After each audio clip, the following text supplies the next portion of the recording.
8:11. Таймчийн хөтөлбөрөөр цахим хуулиудын хэрэгжилт анхаарах асуудал сэдвээр бэлтгэлээ. Та бид эсвэлсэн ч цахим давлгаа, цахим хэрэглээний гадна үлдэх ямар ч боломжгүй. Цахим хэрэглээ нийгмийн харилцааны салшгүй нэг хэсэг болсон. Өнгөрсөн онд дэлхийн нийтээр 12.5 тэрбум цагийг онлайнд зарцуулсан нь интернет хэрэглээний хувьд шинэ рекорд үзүүлэлт болсон байна. Мөн сошиал хэрэглээч өнгөрсөн онд шин дээд амжилтууд тогтоосон гэж олон улсын тайланд мэдээлжээ. Монгол улсын тухайд 335 сум суурин газарт өндөр хурдны интернет сүлжээ орсноор нийт эрхийн 80% нь интернет хэрэглэж байна. Мөн үүрэн холбооны хэрэглэгчдийн тоо жил бүр өсөж өнгөрөх оны байдлаар нийт иргэдийн 97.6% нь гар утас хэрэглэн үүнээс ухаалаг гар утасны хэрэглээ 84.7% хүрчээ. Энэ төрийн үйлчилгээг захимаар хурдан шуурхай, нээлттэй, хүртээмжтэй авах боломжийг бүрдүүлэхэд төлөхөц болох юм а. Тэгвэл нөгөө талд хувь хүний мэдээллийг хэрхэн хамгаалах вэ?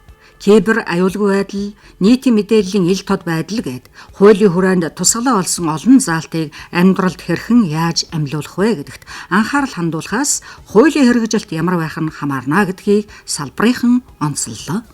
Тухайлбал хүний хувийн мэдээлэл хамгаалах тухай хуульд хүний хувийн мэдээлэл цуглуулах, ашиглахдаа мэдээллийн эзнээс нь заавал зөвшөөрөл авна. Учир нь хүний хувийн мэдээллийг зөвшөөрлгүй цуглуулж ашиглах, дур зоргоороо дамжуулдаг байдал, зарим албан байгууллага иргэдийг нэвтрүүлэхдээ иргэсийн дугаар бичгийг шаардах, эсвэл хүний хувийн мэдээллийг судалгаанд ашиглах асуудал нийтлэг байна. Тэгвэл энийг шинэ хуулиар яаж хязгаарласан, иргэн таны оролцоо ямар байх талаар цахим хөгжил харилцаа холбооны яамны хуулийн хэлтсийн дараагаар сүрэн хурлаас тодрууллаа.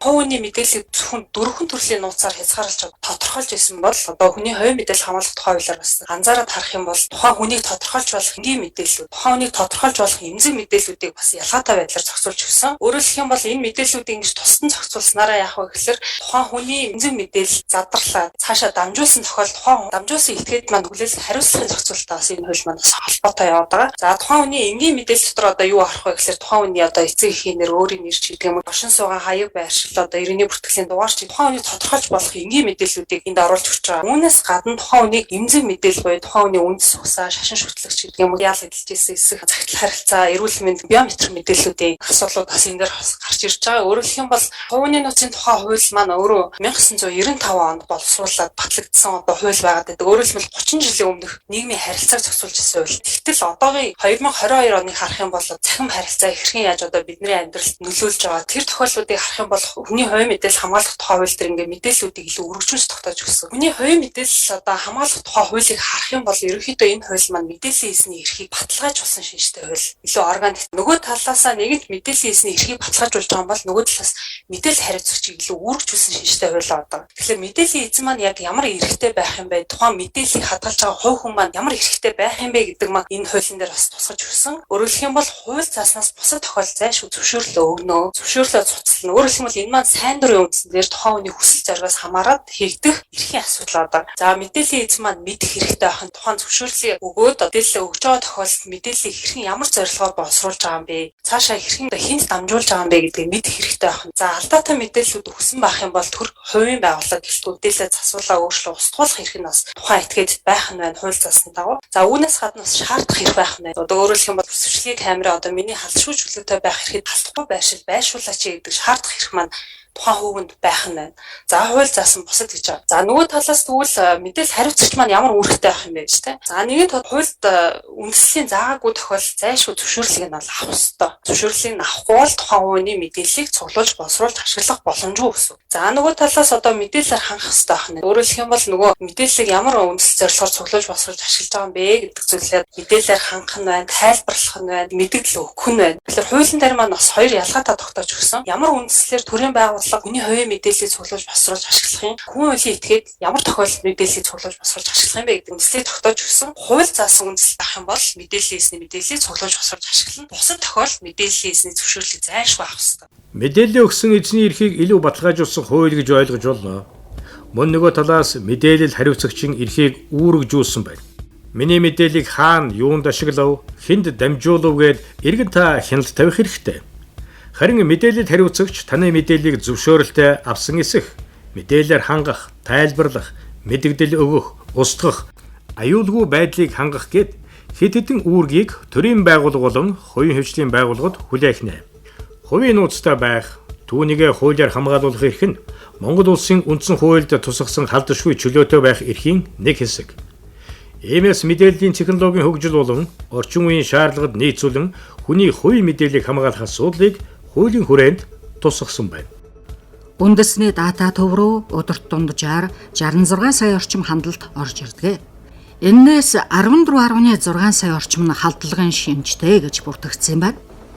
Орчин үед зэр зэвсэг барин дайтах гэхээсээ илүүтэй тухайн улсын онц чухал мэдээллийг олж авсан мэдээллээрээ сүрдүүлэх, айлгах байдлаар барьцаалах хандлага газар авсан байна. Иймээс дэлхийн улсууд цахим мэдээллийн аюулгүй байдал, түүнийг хамгаалах асуудалд онцгой анхаарч байна. Яг ийм халдлагаас үүдэн 2020 онд л гэхэд ойролцоогоор 10.5 их найд Америк долларын хохирол амлсан нь дэлхийн нийт эдийн засгийн 1% тэнцэх хэмжээний мөнгөн дүн юм а. Тагнуулын ерөнхий газрын мэдээллийн аюулгүй байдлын хэлтсийн дарга Ган Зориг.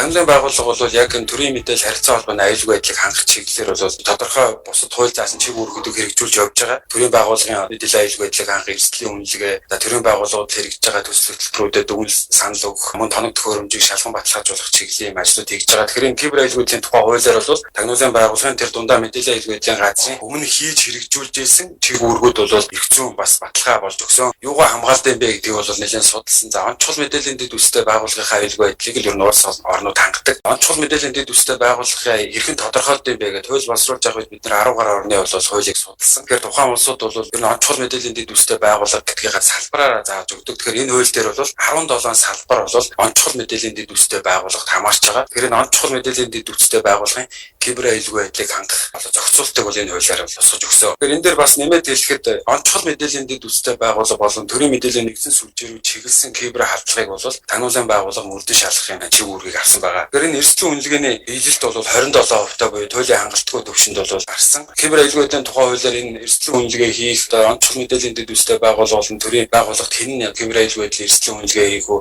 ямар байгууллага нь мэдээллийн аюулгүй байдлын аудит хийх үү гэдэг зохицуултууд бүрэн туссан учраас цаашд бол энэ хуулийн хэрэгжилт хангахснаар бол кибер аюулгүй байдлын төвшин бол багаснаа гэж үзэж байгаа. Мэдээллийн аюулгүй байдлын газраас бол 2012 оноос хойш төрийн мэдээллийн нэгдсэн сүлжээг бол үе шаттайгаар ингэж бий болгож ирсэн. Өнөөдрийн байдлаар төрийн мэдээллийн нэгдсэн сүлжээнд бол хамгаалагдсан интернет сүлжээнд төрийн 53 байгууллага, албан хэрэглээний сүлжээ буюу интернет холболтгүй сүлжээнд 57 байгууллага холбогдсон байна. Тусгай хэрэглээний сүлжээ буюу нууцлалтай сүлжээнд бол 24 байгууллага буюу тусгай 6 байгууллага, 17 автомат төлөөлөгчийн байгууллагууд ингээ холбогдсон төрийн мэдээллийн аюулгүй байдлыг хангаад явж байгаа маа. Төрийн мэдээллийн нэгдсэн сүлжээний албан хэрэглээний сүлжээнд бол холбогдсон 57 байгууллага нийтийн мэдээллийн ил тод байдлын тухай хуулийн үндсэн систем буюу дэмжих систем, хурдан систем гэдэг энэ төрийн бүх цахим үйлчилгээг явуулж байгаа энэ системүүдийн ард талд нь буюу манай газар бол энд шилэн кабель энэ дэд бүтцийн бол аюулгүй байдлыг 24/7-оор бол хангаж ажилладаг. Манай улсын хувьд нэгдсэн үндэсний байгууллагын олон улсын цахилгаан холбооны байгууллагаас жил бүр гаргадаг цахим аюулгүй байдлын индексээр 193 орноос 92 дугаар байранд оржээ. Онц чухал мэдээллийн дэд үтгцтэй 27 байгууллагад биечлэн үлдсэн 588 байгууллагад цахимаар эрсдлийн үнэлгээ хийхэд кибер аюулгүй байдлын хамгаалалт туйлын хангалтгүй төвшөнд байсан байна. Цахим хэрэглээ одоо байгаагаас илүү өргөжж, цахим бүслэлт цар хүрээгээ дэлхийн хэрээр хамгаалалт аюулгүй байдалд онцгой анхаарахгүй бол эрсдэл ойрхон цаг үед амьдарч байна. Тодорхойлбол тухайн улсын хөгжилд давуу байдал авчрах мэдээллийг хулгайлах явдал дэлхийн аль ч улс оронд гарах болсон байна. Үүнд банкны салбарын мэдээллээс гадна хэтийн зорилго, бодлогын чанартай мэдээлэл багтдаг байна. Энээс урьдчилан сэргийлэхийн тулд мэдээллийн аюулгүй байдлыг хангаж ажиллах хүний нөөцийн чадварыг бэхжүүлэх, удаад нь хуулийн чадамж юм. Энэ хүрээнд кибер аюулгүй байдлын тухай хуулийг баталсан. Хуулийн хүрээнд кибер аюулгүй байдлын эрсдлийн үнэлгээ, мэдээллийн аюулгүй байдлын аудит хийх, хяналт тавих, нэгдсэн удирдлага зохион байгуулалтаар хангах гээд олон боломж бүрднэ гэж Цахим хөгжил харилцаа холбооны сайдын үүрэггүйцэтгэгч Энх хамгалан хэллээ. Хууль батлах нэг хэрэг. Харин хэрэгжүүлэх нь туйлын чухал болохыг тэрээр санууллаа. Цаашид Монгол улс нэгдсэн үндэсний байгууллагаас 2 жил тутам гаргадаг цахим засаглалын хөгжлийн индексээр 20 онд 193 орноос 92 дугаар байранд эренбэлэгдсэн. За бид нэр 22 он 23 онд энэ цахим хөгжилт болон гибр аюулгүй байдлын туйлынхаа хэрэгцээг хангаж чадах юм бол энэ байр улам одоо урагшлах даруй 10-аас 20 гараар урагшлах ийм одоо боломж бидний өмнө нээлттэй байна. Төр цугларсан хязгаарлалтай хаалттай мэдээллийг боловсруулж нээлттэй өгөгдөл бий болгож нээлттэй өгөгдлийг төлбөртэй болон төлөвлөгөөр ашиглуулах тухай хуулийн зохицуултыг хэрэгжүүлснээр дижитал эдийн засаг хөгжиж манай улсын дотоодын нийт бүтээгдэхүүний 1% хүртэлээр өсгөх одоо ийм боломж бас нэгдэж байгаа. Цаашид хуулиудын хэрэгжилтийг ханган төрийн үйл ажиллагааг мэдээллийн технологид суурилан дахин завгарчлах ийм шаардлага үүсэж байна. Хуулиудын хэрэгжилтийг ханган төрийн үйлчлэгийг мэдээллийн технологид суурилан дахин завгарчлах улмаар эргэн төвтэй тогтолцоод шилжиж төрийн бүтээмж нэмэгдэж авилгал хүнд сурталчилгааг арилгахад та бидний хүчин зүтгэл оролцоо хамтын ажиллагаанаас ихээхэн хамаарна. Захин хөгжилт харилцаа холбооны яамнаас бус байгууллагуудаа хамтран журмын 7 төсөл, 1 төлбөр тооцох аргачлал төсөл, 1 жагсаал батлах тогтоолын төслүүдийг боловсруулан засгийн газрын хурлаанаар хилцүүлэн батлуулах бэлэн болоод байна. Төрийн албан хаагчид тоон гарын үсгийн гэрчлэгээ олгох, түүнийг түтгэлзүүлэх, сэргээх, өчнгөө болох журам, тоон гарын үсгийн гэрчлэгээний үндэсний сан өгөрдүүлэх, ашиглах, мэдээллийн аюулгүй байдлын аудит, харилцаа холбоо, мэдээлэл технологийн аудит хийх этгээдийг бүртгэх, аудит хийх журмыг боловсруулан захин хөгжилт харилцаа холбооны яамны захин хуудсанд байршуулан санал авч байна. За ингээд төрийн хэмнэлтийн тухай хуулийн гол зарчим нь бол захин шилжилт. Тийм учраас цахим шилжилтийн одоо хурдаас шалтгаалж төрийн хэмнэлтийн хууль гэр зэрэг амжилттай хэрэгжих үү гэдэг нь энэ хуулийн хэрэгжилтэд шалтгаална. За ийм учраас бол одоо энэ улсын хурлаас батлаж гаргасан 5 хуулийн хүрээнд энэ хуулийн хэрэгжилтийг хангаж ажиллахад төрийн байгууллагуудын ажлын уялдаа хамтын ажиллагаа за мөн төрийн албан хаагчдын одоо манлайлал хэрэгтэй байгааг бас сонсож хэлхийг хүсье.